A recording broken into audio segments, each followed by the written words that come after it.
আসসালামু আলাইকুম। আজকে আমি নিয়ে চলে আসলাম ফাঁকিবাজি পিৎজা রেসিপি নিয়ে। তো ফাঁকিবাজি পিৎজার জন্য যা যা উপকরণ লাগছে তা আমি বলে দিচ্ছি। আমি এখানে ফাঁকিবাজি এজন্যই বলছি কারণ রেডিমেড পাউরুটি দিয়ে আমি পিৎজাটা বানাবো। পাউরুটি লাগবে, চিকেন লাগবে, আপনি ইচ্ছে করলে এটা ডিম দিয়েও বানাতে পারেন, তবে চিকেন দিয়েও বানালে খুব ভালো হবে।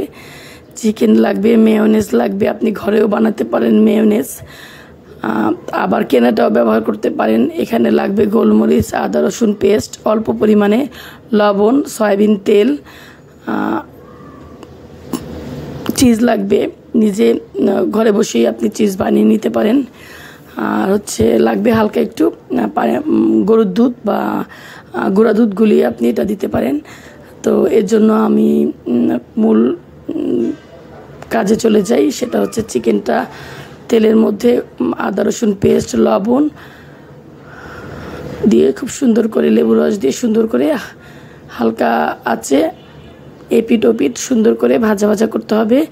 এমনভাবে ভাজতে হবে যাতে চিকেনটার মধ্যে জুসি ভাব থাকে, তাহলে কিন্তু পিৎজার স্বাদটা খুব সুন্দর হবে। আর যদি আপনি খুব ড্রাই করে ভেজে ফেলেন তাহলে কিন্তু পিৎজার স্বাদটা খুব ভালো হবে না, নষ্ট হয়ে যাবে। তো অল্প আছে এপিট ওপিট করে উল্টিয়ে পাল্টিয়ে ভাজতে হবে। দেখেন চিকেনের ভিতরের অংশটা পুরোই কাঁচা রয়েছে। 2 মিনিট হয়ে গেছে প্রায়, এর মধ্যেও এটা পুরোপুরি ভাজা হয়নি। তো যাই হোক, অল্প আছে একটু একটু করে এটা ভাজতে হবে যাতে ভাজাটা প্রপারলি পারফেক্ট হয়। এটাকে সুন্দর করে এপিট ওপিট করে ভাজতে হবে। আমি ভাজা দিচ্ছি। এরপরে আমি পাউরুটি দিয়ে পিৎজার কাজে চলে যাব। এটা ভাজা হলে এরপর আমি ওই কাজটা করব। তো এটা এখনও ভাজা হয়নি, তো অনেক বেশি ড্রাই করা যাবে না। ভাজাটা এমনভাবে ভাজতে হবে যাতে জুসি ভাবটা থাকে। সুন্দর করে ভাজা সিদ্ধ পুরোপুরি প্রপারলি ভিতরটা সিদ্ধ হয়েছে কিনা এটা এনশিওর করলে তখন বুঝবেন এটা কমপ্লিট। এখন এটা ভাজা কিছুটা হয়েছে, তারপর আরও 2-1 মিনিট লাগবে এটা ভাজতে। আমি কিন্তু কোনো কাটসাট দিয়ে ভিডিও করি নাই, এর জন্য ভিডিওটা একটু লং হবে। আশা করি আপনারা দেখবেন এবং উপকৃত হবেন। আমি এরকম একটা প্যান নিয়েছি পিৎজা বানানোর জন্য। এটাতে আমি আগে থেকেই তেল ব্রাশ করে নিয়েছি, আপনারাও তেল ব্রাশ করে নেবেন। আমি এটা নিচে দেওয়ার জন্য একটা খুব মোটা একটা তাওয়া দিয়েছি। এটা হচ্ছে শীটের তাওয়া, অনেক মোটা, দেখেন অনেক হেভি, প্রায় 5 কেজি ওজন হবে এটার উপরে আমি এটা দিয়ে দিলাম। এখন মূল কাজটা করব, সেটা হচ্ছে আমি 4-5 পিস বললাম এই জন্য যে একটা পিসটা অনেক মোটা ছিল, তো ওটা 2 পিস ছিল। 5 পিস আমি নিয়েছি, পাউরুটি নিয়েছি। এই পাউরুটিগুলো আমি পানি দিয়ে দুধ দিয়ে ভিজানো একটা প্লেটে রেখে এটাকে ভিজিয়ে আমি এটা তাওয়ার মধ্যে সুন্দরভাবে, যেভাবে আমরা চাপটি বানাই, আগের যুগের মাখালারা চাপটি বানাতো, হালকা হাতে চেপে চেপে বসিয়ে দিত, এভাবে বসিয়ে দিতে হবে। আর আমি এমনিতেই বসাচ্ছি মনে করবেন না, এটা আমি দেখাতে পারিনি, এর জন্য আমি সরি।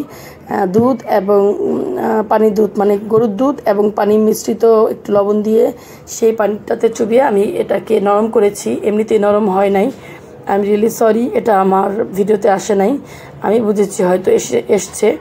যাই হোক, এটাকে সুন্দর করে হালকা হাতে চেপে চেপে এটাকে বসাতে হবে। বসানোর পর বিশ্বাস করেন একেবারে পারফেক্ট একটা পিৎজার লুক আসবে।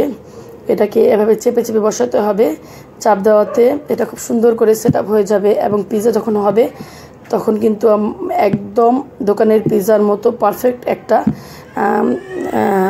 ক্রাঞ্চি একটা ভাব আসবে, যেহেতু এটা পাউরুটি। আর আমি খুব ভালো মানের একটা পাউরুটি ইউজ করেছি। এই পাউরুটির দাম হচ্ছে 60 টাকা।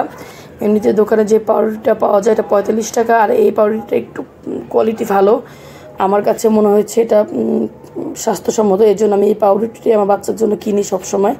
60 টাকা দাম। এটার মধ্যে প্রায় 10টার মতো স্লাইস থাকে। তো যাই হোক, এখানে আমি 5টার মতো ইউজ করলাম। এটাকে সুন্দর করে চেপে চেপে বসিয়ে দিতে হবে। বসিয়ে দিয়ে তারপরে আস্তে আস্তে আমি যে অন্যান্য যে আইটেমগুলো রয়েছে এগুলো আমি এখানে সেট আপ করে দিব। আসলে বিশ্বাস করবেন, দোকান থেকে কেনা কোনো খাবারই স্বাস্থ্যসম্মত না, যত বড় বড় কোম্পানির দোকানই হোক। আপনারা দেখবেন ভোক্তা অধিকার বিভিন্ন কোম্পানি বিভিন্ন আসলে পরিদর্শনে যখন যায় বিভিন্ন কোম্পানিতে, বিভিন্ন দোকানে, নামকরা দোকানগুলোতে, তাদের স্বাস্থ্য অবস্থা ঘরের মতো অবশ্যই না। স্বাস্থ্যকর পরিবেশে তারা রান্না করে এমনটা না। তো আমি এটাকে চেপে চেপে বসিয়ে দিলাম। দেখতে দূর থেকে যেমনই মনে হোক, এটা যখন পুরো সেট আপ হয়ে যাবে এবং যখন পিৎজা হয়ে যাবে, এটা একেবারে অনেক অনেক স্বাদের একটা এবং অনেক পারফেক্ট একটা পিৎজা হবে। আমি এখন কেউ বলতে পারেন এটা আলাদা করে মেখে ডো তৈরি করে আপনি রুটি বানিয়ে দিতে পারতেন। না, ওভাবে কেউ দিবেন না। ওভাবে দিলে পাউরুটিটা একদমই পিৎজার স্বাদ আসে না, খেতে একদমই ভালো লাগে না, স্বাদ সম্পূর্ণ গুলিয়ে যায়, একদম ভাল লাগে না। আমি দেখেছি, আমি রান্না করে দেখেছি, এভাবেও ওভাবে দেখেছি, এভাবেও দেখেছি। এভাবে একদম পারফেক্ট একটা স্বাদ আসে, পারফেক্ট একটা ক্রাঞ্চি ভাব আসে। এখানে আমি অল্প অল্প করে এখন সবগুলো উপকরণই দিয়ে দিব। এটা দেখা যাচ্ছে এবড়া থেবড়া এমনটা না, পুরোপুরি সেট আপ হয়েছে। তারপরে আমি টমেটো সস দিলাম। এটা আপনারা ঘরেও বানাতে পারেন, আবার কেনাও ব্যবহার করতে পারেন। আমরা তো আমি ঘরে বানালে আমার বাচ্চারা খায় না, কিনে আনলেও খায় না। এই পিৎজার মধ্যে এটুকু দিলাম, এতটুকু টমেটো সসই। একটা টমেটো সস কিনেছি গত বছর ঈদে, মেয়ের 3 বছর, তাই এখনও এটা ভালো আছে, তা না হলে ফেলে দিতে হতো। আমি এখানে মেয়োনেজ দিয়ে দিলাম। এটা আমি কিনে এনেছিলাম মেয়োনেজটা, আপনারা ইচ্ছা করলে ঘরে বানাতে পারবেন ডিম দিয়ে। তো আমি ঘরে বানাই না, আমার বাচ্চারা ঘরে বানানো কোনো কিছু পছন্দ করে খায় না। তো এই মেয়োনেজটা আসলে দোকানের মতো এত পারফেক্ট হওয়ার জন্য আসলে অনেক বেশি গবেষণার দরকার। তাই আমি আসলে দোকানের চাইতে আসলে ঘরটা বাচ্চারা খায় না, এর জন্য আমি বানাই না, আমি সময় নষ্ট করি না। আমি অনেকটা মেয়োনেজ দিলাম, প্রায় 5 চামচের মতো মেয়োনেজ দিলাম এখানে। মেয়োনেজ দেওয়ার পর আমি এখানে ইয়েটা দিয়ে দিব, চিজটা দিয়ে দিব, যেটা আমি কিছুক্ষণ আগেই বানিয়েছি, ডিপ ফ্রিজে রেখেছিলাম। মেয়োনেজটা দেওয়ার পর চিজটা দিলে অনেক সুন্দর একটা স্বাদ হবে, দেখতেও সুন্দর লাগবে, খেতেও কিন্তু অনেক বেশি ভালো লাগবে।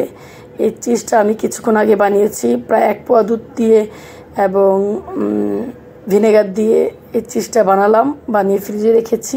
শুধুমাত্র আজকে এই পিৎজাটা বানাবো, এর জন্য চিজটা বানানো। আমি আসলে দোকান থেকে চিজটা কিনে আনি না, চিজটা আমার একদম ভালো লাগে না দোকানেগুলো। বাড়িটা কিন্তু অনেক বেশি স্বাদ লাগে এবং স্বাস্থ্যসম্মত মনে হয় আমার কাছে। দোকানে 220 গ্রাম চিজের দাম হচ্ছে প্রায় 270-80 টাকা। ওর চাইতে আমার ঘরেরটা অনেক বেশি ভালো। দেখেন চিজটা আমি গুঁড়ো করেছি, চিজটা 1 পোয়া চিজে একটা পিৎজা হয়ে গেছে।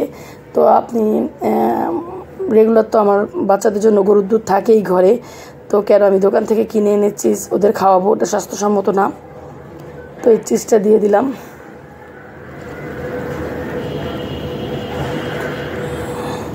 তারপরে আমি চিকেনটা খুলেছিলাম না, এখনও গরম আছে, আমার হাতটা পুড়ে যাচ্ছে একদম।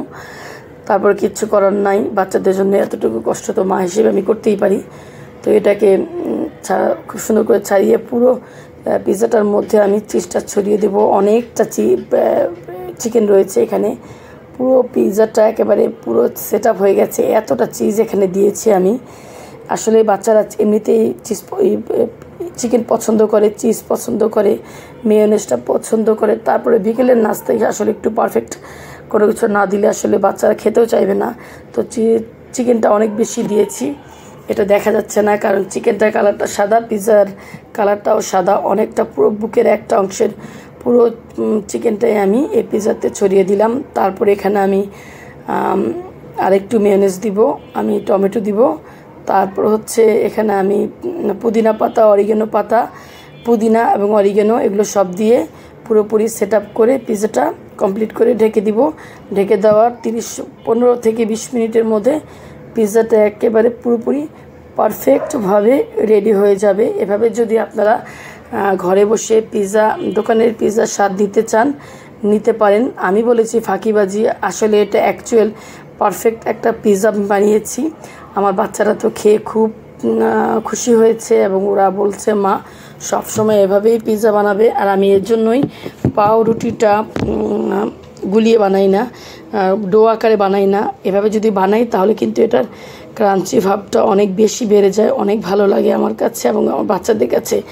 কারণ ভালোই যদি খাওয়ার জন্য একটা কাজ করেন তাহলে এমনভাবে বানান যেটা বাচ্চাদের জন্য উপকার হয়। আমি আবার একটু মেয়োনেজ দিয়ে দিলাম, কারণ একটু মেয়োনেজ দিলে উপরে একটু জুসি ভাবটা বাড়বে, খেতেও ভালো লাগবে।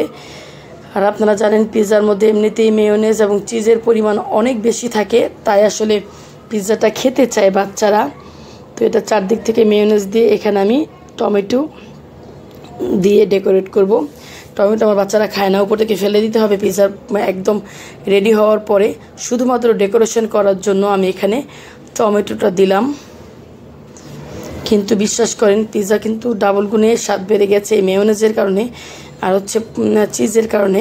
চিকেনটা তো এমনিতেই মানুষের ঘরে থাকে, মেয়োনেজ আর চিজটা আসলে খুব বেশি একটা বানানো হয় না, যখন লাগবে তখন হয়তো একসঙ্গে 3-4 দিনের জন্য বানিয়ে রাখতে পারেন আপনি। মেয়োনেজ একসঙ্গে অনেক দিনের জন্য বানিয়ে রাখলে আসলে এটা স্বাদ নষ্ট হয়ে যায়, আর ফ্রিজে রাখলে আমার সেগুলো খেতে ইচ্ছা করে না, একদমই না। এভাবে টমেটো দিয়ে আপনি এটাকে সুন্দর করে ডেকোরেশন করবেন, খেতে কিন্তু অনেক দেখতেও অনেক ইয়ামি হয়েছে, খেতেও কিন্তু অনেক ভালো হয়েছে। আমার ভিডিওটা একটু দূর থেকে নেওয়া হয়ে গেছে, আশা করি আপনাদের দেখতে খারাপ লাগবে না। তো ভালোবাসা দিয়ে পাশে রাখবেন, আর আশা করি অলওয়েজ আমার কাছ থেকে ভালোবাসা পাবেন। আমি নতুন হিসেবে কিন্তু কাউকে কখনোই ঠকাই না। আমাকে ভালোবাসা দিয়ে পাশে রাখলে আমি তাদেরকে একেবারে আমার সাধ্যমতো ভালোবাসা দেওয়ার চেষ্টা করি। আমি আসলে কাজ করার জন্যই ফেসবুকে এসেছি। আমি কাজ করি সকলে ভালোবাসা পেতে চাই। আমার এই রুলস ফলো করলে যে কেউ ঘরে বসে এই ফাঁকিবাজি পিৎজাটা বানিয়ে নিতে পারবে নিজের জন্য, বাচ্চাদের জন্য। একদম দেখতে যেমন সুন্দর হয়েছে, খেতেও কিন্তু অসাধারণ হয়েছে। বানিয়ে খেয়ে দেখবেন, অসাধারণ হয়েছে। সবাই ভালো থাকবেন। আল্লাহ হাফেজ।